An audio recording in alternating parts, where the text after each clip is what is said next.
AHN news खबर दुनिया भर से। डिप्टी मेयर हैदराबाद की चीफ मिनिस्टर रेवंत रेड्डी से मुलाकात। ग्रेटर हैदराबाद म्युनिसिपल कॉरपोरेशन यानी GHMC की डिप्टी मेयर श्रीलता शोभन रेड्डी ने आज चीफ मिनिस्टर रेवंत रेड्डी से मुलाकात की।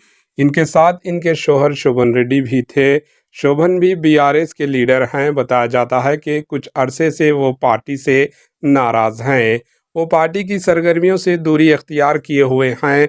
ज़राए के मुताबिक वो जल्द ही कांग्रेस में शामिल हो जाएंगे, जिसके लिए इन्होंने अपनी अहलिया के साथ चीफ मिनिस्टर रेवंत रेड्डी से मुलाकात की। Bureau report, AHN news.